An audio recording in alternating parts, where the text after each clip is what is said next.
Why, hello, and happy Saturday. I'm pretty sure my mom still thinks that I am recording vocab for Latin, which is what I should be doing, but I did like 4 different recordings because I am really not doing well. But yeah, so let's just pretend I'm speaking Latin. So this week is anti-bullying. I'm really glad we're doing this. I know the actual anti-bullying week is sometime in November, but it's a really important topic. And I know at least here it's illegal, or more like hazing. It's illegal. And so apparently you can like go to juvie for it, and you have to get like sign these things like for all clubs at my school. You have to like sign a paper promising that you will not haze anyone. And while most people find it really just kind of like some annoying thing you have to do, I mean it's it's really difficult. And most people don't realize the impact of what they say. Something that I don't understand because everyone knows it, but they don't think about the fact that when someone says something, it's been said. It means something. If you make fun of someone or do anything to someone, they hear it. Like I don't. And sometimes I know a few of my friends do this a lot, where they seriously, I'm pretty sure they forget that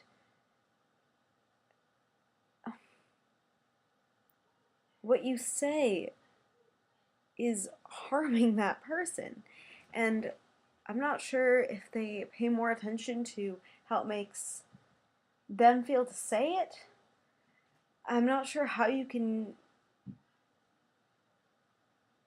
I mean, people get off at like being awful. One huge part of bullying is that people don't entirely realize that they're doing it. Or if it's a bunch of people, then they just don't think about it anymore. Especially if it's the same person. Usually there's one person that just everyone has this one idea about, and you just don't think along with rumors. Some people they have never talked to this person in their lives, but they think they know all these things about them because this is what they've heard of them. And so this short story I'm writing for English. When I was in 6th grade, I was pretty like well bullied. Like there was definitely some particular kids who were just decided as the losers, and especially like everyone's having difficulties, but the people want to make their difficulties less, so they pick on the people who already have more difficulties than they do to give them more to subtract from their own, if that makes sense. So, like, here, this is from my story. I remember it started in the 6th grade. The pool of pubescent kids stumbling through what they'll call their awkward phase. But it didn't matter, we were all lost little kids. Some were more put together than others, and when some are better, they have to be the best. Thomas, a pimply, chubby, short kid, shy, awkward, and clumsy, was silently decided to be the worst. Rumors were thought of and whispered loudly to everyone who would listen, a twisted game of broken telephone that branched off in its miscommunication as every fault and slip possible for Tubby Thomas to have made. Which is a lot how these things work. And that's something to seriously think about. And at least in my story, you don't notice as much when they're gone. And And the end of my story, like most,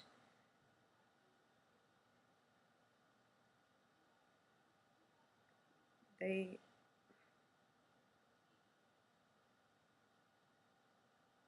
not everyone can take it.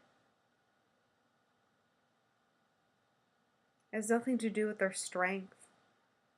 Bullying someone because of their sexuality is one of the most hurtful things you can make fun of. Because it's not something you can change. And I know when I found out that I was gay, it was one of the worst realizations I'd ever made in my entire life, and I couldn't change a thing about it. Why would you add to that? It wouldn't even be a problem if it weren't for the fact that people are so insane about it.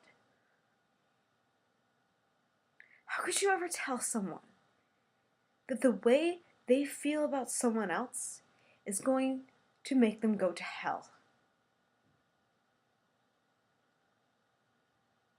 They could be perfect. They could be some of the most amazing human beings on the planet, and you tell them that they're going to hell because of something that they can't do anything about.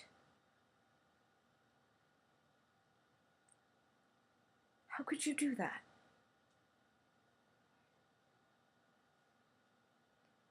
I was talking to my friend a couple days ago, and he was talking about the fact that he's going after this guy, and he doesn't want to make it public because he's not as comfortable with his sexuality as I am.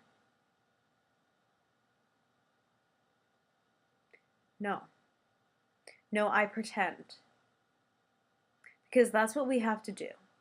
You have to pretend you're a million times stronger than you actually are. People think I'm cocky.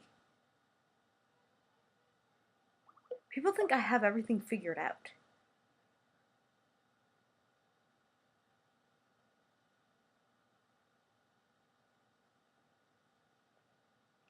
The truth?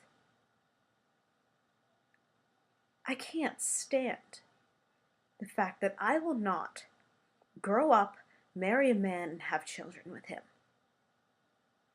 I can't. I've been screamed at out of cars.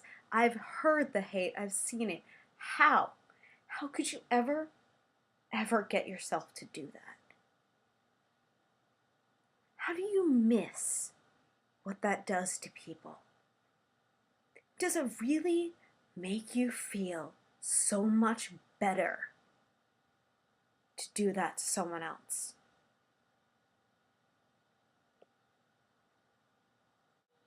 Be careful what you say, because people hear much more than you think they do. And they remember. They do.